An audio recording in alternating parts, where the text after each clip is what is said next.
Yeah. All right, we recorded. Facebook Live. Next.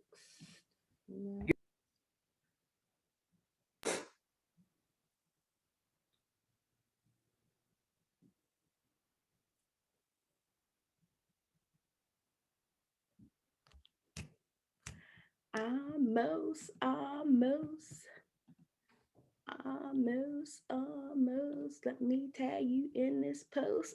Yes, honey. Hey. We're giving jungle today, honey. Jungle. Jungle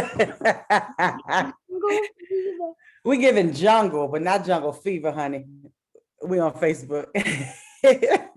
Nothing like the jungle, honey. Good morning, everyone, and happy Saturday. Good morning. Come on in. Get Yes. your morning coffee. Join us for another great Saturday. Welcome to Take a Look. We'll get a minute to let the viewers come on in this morning. Yes, we're giving jungle this morning. We are in touch with our ancestors on this morning, as they say. Yeah, I appreciate that because I so want to visit the motherland. Like that is Yes. not my next trip, but it is coming. I promised ourselves Ma'am. we are going. We were planning to go to Africa in 2020. And of course, everything that happened. But I was just reading this documentary, watching this documentary yesterday. And Mhm. so I am like, we're going. Like Yeah. we're definitely going. Count me in. Yes, we'll let you know. Passport is ready, sweetie. Let me know. Yeah, we'll do. So again, happy Saturday. I am Dr. Quinyon N. Scott, and I have the pleasure of being with Christina Cook, Washington Post, Teacher of the Year. Yes, Christina Cook, Washington Post, Teacher of the Year, honey. Oh, we have a show for you. We just want to take a moment to say thank you so much to our faithful and loyal viewers, and to our new viewers. You are in for a treat this morning. We hope that you are doing well. We are in the DMV area and the sun is not shining. It is raining on the outside, but we are happy and giddy on the inside. We are looking for a great show. We do have a small disclaimer that what we say today does not represent the organizations that we work for, nor does it represent the institutions that we attended. We hope that you enjoyed Take a Look. So, Cook, I hope you had a good week. Did you have a good week? I did. Good. I did. It was a very productive week, but any day I say above ground is a good week. Yes, I agree. I had a good week too, so I'm glad. I have been reading a lot of information on empathy. And I was instantly thought about you because I know that Little John has, with the Jet Design, has an empathy shirt. Mhm. And so today we're going to talk about empathy, as you know. And so I just wanted you to share with us your lens of empathy from an educator standpoint. Yeah, I think number one, thank you for that and giving Little John a shout out. And I'm grateful that I have a son who was thoughtful enough to create that as a t-shirt for the world. He is like a hopeless romantic in a lot of ways. He's a Libra. So for all the young ladies in the building, 13 and 14, that's all the takers will take. He's definitely going to be a great catch when he gets older. Because he has a heart for people and to serve. And so I just wanted to, share that first. But when I think about the word empathy, by definition, empathy is the ability to put yourself into someone else's shoes, to feel the way that that person is feeling about that situation. And hence, that's why the t-shirt says empathy, you feel me? And it's often confused with the word sympathy, which means, to just kind of like, I don't want to say feel sad for another one, but to just kind of be able to, have, I don't even know how to describe sympathy in this moment, but it's not empathy, okay?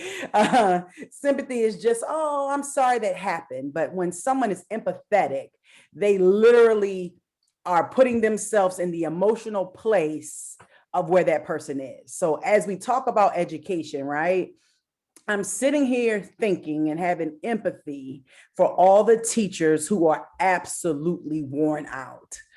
They are worn out of tricks and strategies. They're worn out from worrying about their family. They're worn out from worrying about other people's families. They're worn out about their safety, the safety of students. And honestly, they're worn out thinking about the achievement gap. And my heart goes out to all of my colleagues today as we literally grapple, as you would say, we grapple with what's next. Not just what's next for the world, but what's next in education. And we're not talking about the new technology, right? We're talking about gaps for children and how do we recover? Yeah, I completely agree with you. I think that, I'll just say that I share your definition about empathy. I agree with everything that you stated. I'll just add that I do believe that there are three components when we think about empathy. So the cognitive part of empathy, emotional part of empathy, and the compassion of empathy. I'll also say in reference to empathy that, you know, education, like many occupations and fields, have taken a huge hit during COVID. Yeah. And right now, many teachers, society, in a lot of ways, when I say society, I'm thinking about like articles, television reports about how so many students are negatively impacted about the pandemic. And they're not looking at the global aspect of the pandemic, but they're looking at the one single focus lens of students haven't been in school and the aftermath of what happens when students aren't in school. Yeah. And so instead of having empathy with all the constituents, so the teachers, administrators, and the schoolhouse, now people have gone to attack them, specifically around this topic, that educators don't want to go into the building without having taken the COVID vaccination. And as you are aware, the CDC has said that, oh, you don't need the vaccination to go back into the building. You can go back into the building before you're fully vaccinated. And so the question becomes, in a society that depends on teachers, in a society that we now know needs public education to exist, it's becoming more now than ever before apparent the need for public education. Why do you believe that society doesn't have empathy for the teacher's cry? I mean, in February, I believe it was the 16th, Baltimore City Public School District had a parade in front of central office. You know, my husband works for them. And they were doing really just a cry that they didn't want to go back because they're scheduled to go back. Now they're scheduled to go back March 1st, which is Monday. And interesting enough, the cars had such interesting messages like, please don't make me go back. I don't want to die. I don't want to be a statistic just to help your child. I would have my own children. And I thought about the outpour is from our country, including our own president. These children must go back. Schools must resume because, and I'm sure the economy has 90% what to do with why we must return. But why do you believe that districts, schools aren't having empathy for teachers and are making them go back without being fully vaccinated? And I'll just say this before you chime in. Remember, a couple months ago, we believed that once we got the vaccine, everything was going to be better. Like the vaccine was going to be the superhero that saved the day. If you got vaccinated, everything was going to be good and we were going to resume back to normal. But now we have all of these issues with the vaccination, how things are going, who's getting the vaccination. Maryland's only on like 1B, 1A and 1B. And so many people haven't gotten vaccinated. share your thoughts. Yeah, so there's this underlying like disdain for what teachers really do and who we really are. Right. There's this idea that we're still like the low class. We're still your lowest, like blue collar worker, because it's like, well, why can't you go back? Well, White just collar. like say it again, Scott. I said white collar. I'm low sorry. Collar. Low collar worker, right? There's this idea like we are not owed anything because we get everything. Like if I hear another person say, well, you get paid over the summer or you get time off. Well, we get time off because our job isn't open during the summer. And technically speaking, we're not paid over the summer. What happens, for those who don't know, many of us just stretch our check out over a 26-month pay period so that we can get paid over the summer. And so I think there's just like this underlying like snarkery around teachers and what they are expected to do. And I think that's why the country and different constituents don't have empathy for teachers, because they feel like, well, you're sitting at home anyway, you're already off on holidays, your job isn't that important. But it obviously is, because I hear more parents talk about how they cannot stand with their kid being at home, and that makes me really sad. Like, shout out to all the parents who've been homeschooling for like forever, because you are the heroes, right? So I think it speaks to like this idea that, number one, teachers are still, we still aren't valued, but two, like people want to get back to normal, and normal means having your babysitter during the day, which for some, school is that. The teacher is your babysitter, so you can go out and live your best life and do the things you want to do. And I don't think people are thinking about like the big impact of that. So here's the scenario, right? We go back, your child gets sick, your child dies, the teacher dies, the class dies. Well, say it again, Scott. I said, well, damn. I mean, just saying, like, because we know how this plays out. Somebody gets COVID, everybody in that pod must what? Quarantine. I mean, there was a situation here in Maryland at a local high school up here with a baseball team that now their season is postponed because one of the players ended up with COVID. So I'm thinking of, the parent who's hoping their kid gets their shot with this baseball scholarship, right? Or they want to see their kid play. Guess what? Your kid cannot play now because we had to take precautions. So I just feel like you're going to be back at square one, which is back in virtual learning. Now, when we talk about the impact of you having to come home and quarantine. Now let's talk about the effect on education. That means you're probably going to have to get a sub, which means you're probably going to have someone who isn't, as versed in the curriculum that your kid needs. So now you're way behind again. So it's just like this, to me, it's like this egregious cycle that if we would just sit still, just sit tight and allow the numbers to go down like they need to. Let's continue to social distance the way we need to, allow people to get vaccinated, to try to get a handle on what's going on. I think we'd see some different gains. Yeah, let me just play devil's advocate, right? Mm-hmm. So another part of empathy is a key part of being responsible and helpful as a community member.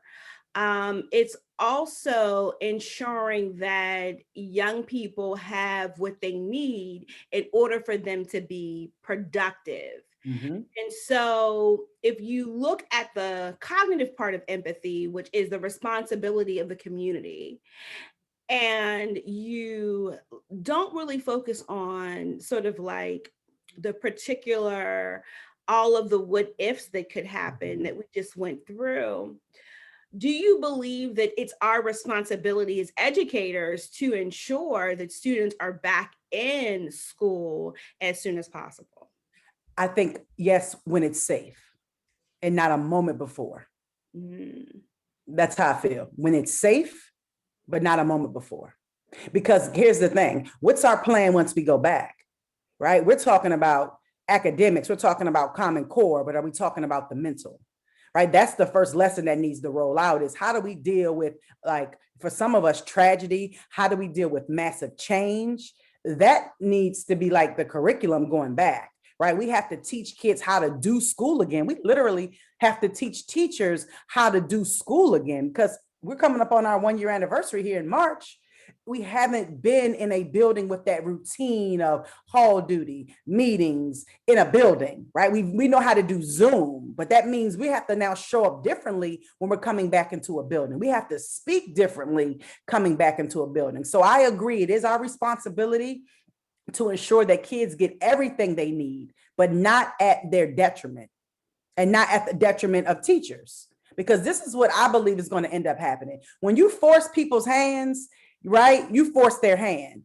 And for most, they're going to do what they need to do, but there are some who are going to take care of their families. And then you're going to be stuck again in this place where we're arguing, we don't have good teachers, we're recruiting like crazy. We need teachers, we need teachers. No, we need to value the people that we have, right? So that they'll want to stay. I always say this, like in business, and education is business. Like, you don't have a teacher invested in your school until they refer somebody else to your school. That's when they're invested. Not only did they stay, but they felt valued enough to tell somebody else to come on over and be a part of what you're doing. And we're losing people because we don't give a damn. Yeah. And I wonder, right? It's a true wondering for me that I don't really know if it's that we don't care. I truly think that it's about what is the quickest and easiest way for students to return, because students not returning is a trickle negative impact on our economy. The impact of students not returning causes an impact for parents not working. Parents not working is a huge impact on our economy. And so, but I acknowledge there are these gaps, right? And so the gaps are here federally, the CDC says that teachers are ready to return, students can return. But the CDC also created perimeters around how many students could be in a square foot radius in a building. So now you have so many buildings where all students, the entire student body can't even return back to the school building. Correct. Because based upon the CDC recommendations, or maybe it's even policy. I'm not even sure if it's recommendations or policy. All students can't fit. So now a school leader has a bigger problem, which is identifying what population of students can actually return. In many cases, of course, they're looking at the lower grades, the kindergarten, first grade, second grade. And then in other cases, they're looking at the book-end grades, that are 11th and 12th graders. But are we really doing a service to all students as we pick and choose who can return? And of course, the answer is like, we're doing a disservice, right? If everyone can't come back, then that means there's this disparity again, right? There's this group of kids who still aren't being served, and so I know, where we stay on this end in DMV, it's typically too, like, they're looking at families that are really struggling, right? Those are the kids that they want to bring back into the building, children struggling with homes and food and things of that nature. But what about kids who are struggling with, mental abuse that is happening in the home, or just, being alone? So, it's definitely not an easy answer, Dr. Scott. And I will not profess to say I have the answer, right? Because I don't, but I do believe we need to move as it is safe for all parties involved. And my heart goes out to families whose economy has been challenged through the pandemic, and they're not able to work because they have to be home with their kids. Like, I get it. Well, no, I don't get it, because that wasn't my situation, but I strongly feel for those families. But I'm sitting here and just thinking about what's the impact of moving so fast before we have a major plan. A lot of times we move and we're building the plane and flying it as we go. And that's not always like the best course of action when we're talking about like a long-term plan. I mean, we were able to pull a plan together quickly when this happened. I think for the most part, the world has done a great job with virtual learning, pulling resources together. But like a serious reopen plan involves way more preparation than we're giving it right now. Yeah, I wonder. I 100% get that students have to go back to school. I also get the impact of the economy, Yeah. but with very few moments left. So you figure this is March, April, May, most schools are out the end of May, the first week of June at best. So with 3 months left, why now? You said it. It's money. I know, but we're talking about such a minimum amount of time. Yeah, because I think it's this idea, let's just try it. So that they'll have, like a beta test. So when they meet over the summer, right, they'll have some data points about how well did a reopening work? Who did they lose? How many kids were we able to serve? How did it work out? It's just like it's trial and error right now. We have 90 days to see, can we do a full reopen in August and in September? Because Yeah, right now we don't have any evidence. All we have, I'll say this, for school districts that have opened fully, they have some data. But I know here in our area, we don't have a lot of numbers around what it looks like to be back in the building. And I believe, honestly, it's about money. It's, we got to show that we did attempt to open, so we don't lose whatever funding we need in order to continue to do the work we do for schools. Yeah, so this is the reality.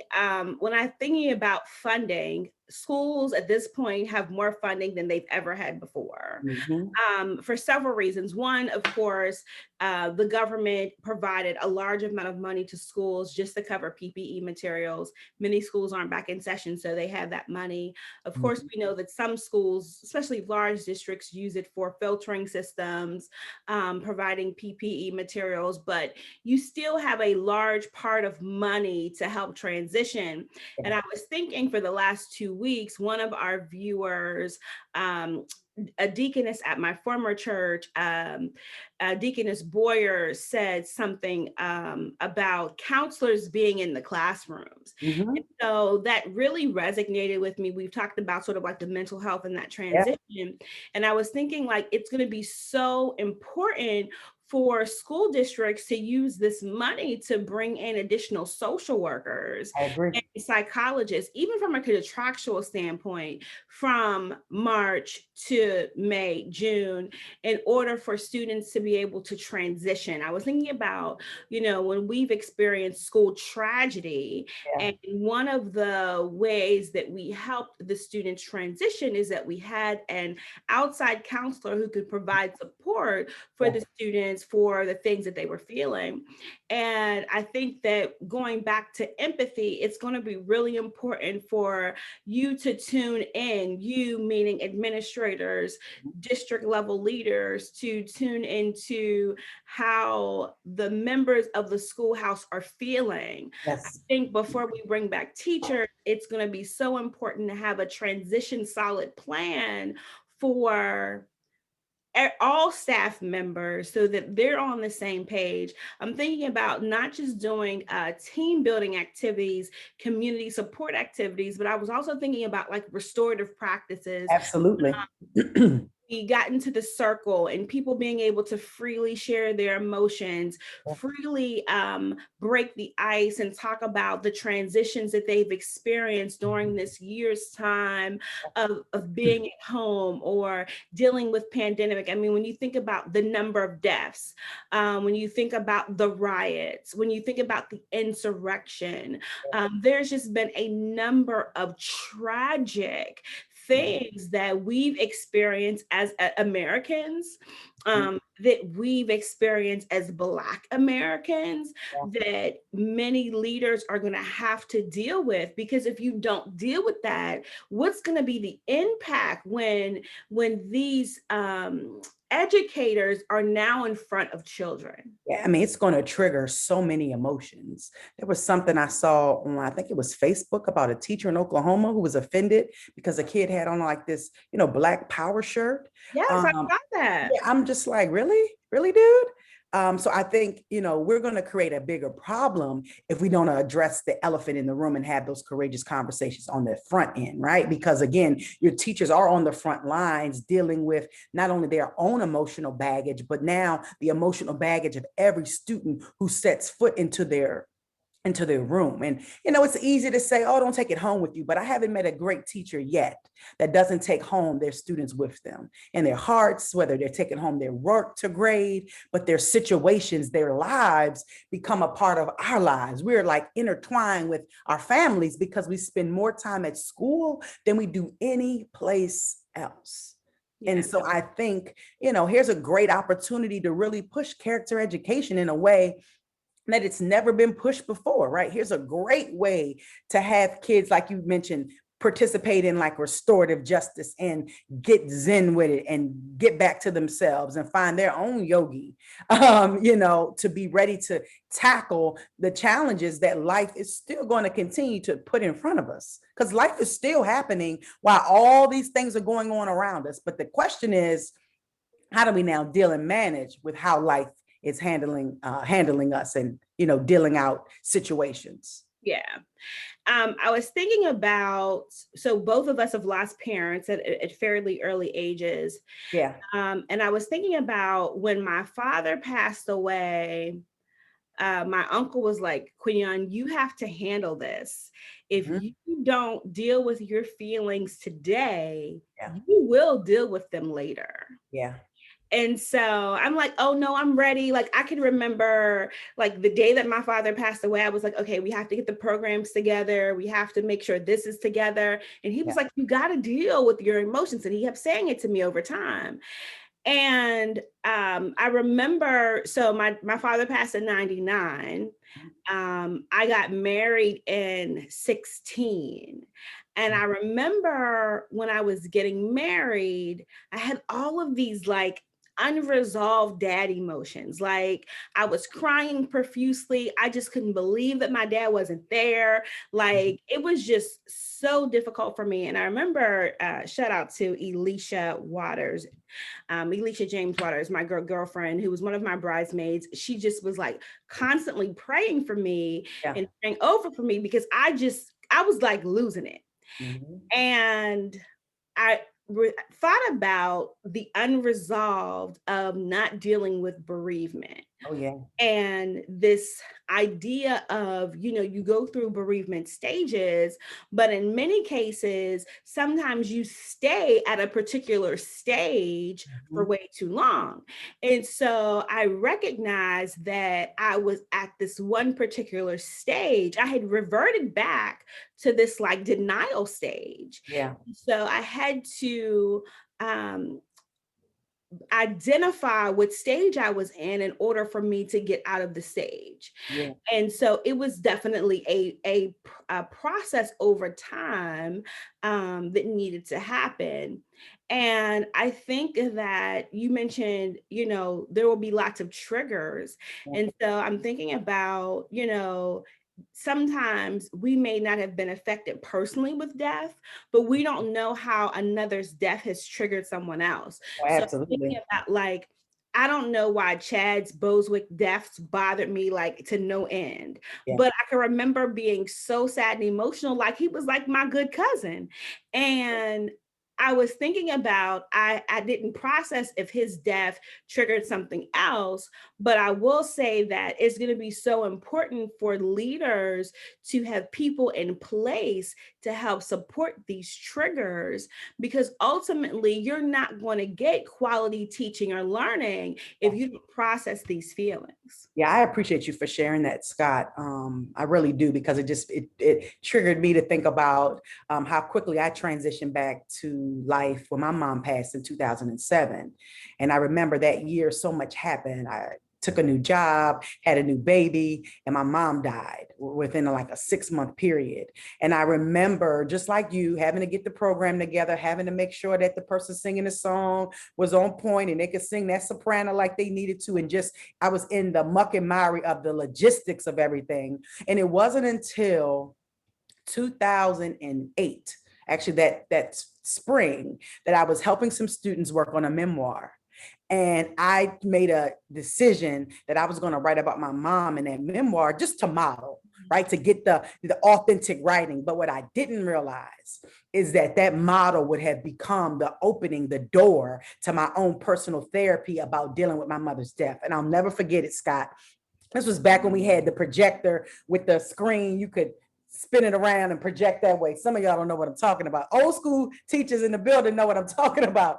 But I was actually up on the projector writing with the little vis-a-vis markers. Y'all know the ones that mess up your fingertips. And I paused at one of the pearls, because the way I was teaching students how to write this memoir is that, your memoir is a string of narrative and non-narrative. So we drew a string of pearls, and the string represented the non-fiction part of your story, right? And the pearls represented the little small moments interwoven so beautifully within this piece of work. And I remember stopping and pausing, and the kids are looking at me like, "What you doing?" And I started to cry. And you could hear a pin drop in that space. And it was in that moment that I realized, like, two things had happened. Number one, I had finally gotten free, but I also had gotten the best work out of my students because they saw me be vulnerable. So, right, there's a place, right? It works both ways. Imagine had I dealt with my mess earlier, how much more authentic I could have been in that moment with kids throughout that space. But in that moment, they saw me. And they saw me as a human. And every year, they would always remember and say, "Hey, hug, I know this was the day your mom passed." And so, like, what beautiful, like, empathy those students had for me. And to your point, Dr. Scott, many of them hadn't lost their mothers, but they had lost someone. And so, like, Mother's Day, they would do nice things. I remember those kids made me this beautiful card with all this candy just to say, "Cook, we understand." And so I think it's important to deal with it because it's going to come out in other ways, and sometimes not so good ways, right? Subtle ways. And then you're going to have to worry about having these difficult conversations with teachers around appropriateness. So it's like, either deal with it head on, right? Approach the objection before it gets to us, or deal with it reactively when families and teachers and students are upset because we didn't honor where people are after a year of being in the home. Yeah, and I agree. And I'm thinking about like buzzwords. So one of the biggest buzzwords is DEI, diversity, equity, and inclusion. I would offer that racism is also a part of the work. So when we have buckets to transition back, racism, having that conversation is going to be so apparent, specifically when you're in certain parts of the country based upon the uncivil distress that has gone on. And so definitely encouraging people to use their money wisely as you're looking at your team and building morale. It's going to be really important that you put your dollars with building and repairing your teams. Yeah. Also, when I'm thinking about once you feel like your teachers are ready and they are strong, or at least there is a plan to strengthen them, making sure that you have enough people on hand and enough activities to bring students in where they're just not transitioning from being at home to doing work. And I'll leave with this. We were very uneven with the amount of work that we provided students during the pandemic. So school district after school district, white, Black, suburban, rural, I heard the ongoing that students receive more work via virtually than they did when they were in the schoolhouse. And so I'll just say, be mindful of that work pattern that we provide for students, because that does negatively impact the overall psyche that students will be dealing with. Cook, any last comments for our good viewers? Yeah, definitely. I wanted to touch on what you just said about the work. I think, teachers are adjusting to the things they used to do in class where it didn't have to be collected or graded, or you could kind of do it orally and check for understanding. That now has shifted to, I need you to write it down because I need to be able to account for it in a way that they haven't been able to, they haven't had to account for it. Because the other piece, Scott, that I think about, and we talked about this a few Saturdays ago, is this idea of kids in their grades. So, like, again, we're juggling all these things, right? We want to make sure we're not giving you too much, but we also want to make sure that you're getting enough so that we can justify, really, number one, to ourselves that you learned something. And so I think, it's just I don't know, it's difficult. It's a great balancing act of trying to make sure kids are learning, kids are emotionally fed, and school districts are happy. Because let's be clear, there's a political structure driving all of this. And in a perfect world, we would do what was in the best interest of families and children and nurture that. But we do know that this is business, and business must go on. So I appreciate you for this today. This touched my heart core today, sis. You back to the motherland. Going back. Thank you so much for joining us for another segment of Take a Look, and we appreciate you. We look forward to touching base with you again next Saturday. Remember, if you have any educational needs, feel free to inbox either one of us. Definitely, we can provide support as you begin to transition. And this is the other thing, if we can't provide support, we definitely have a great Rolodex of people that can. Again, take a look, and we'll see everybody again next Saturday.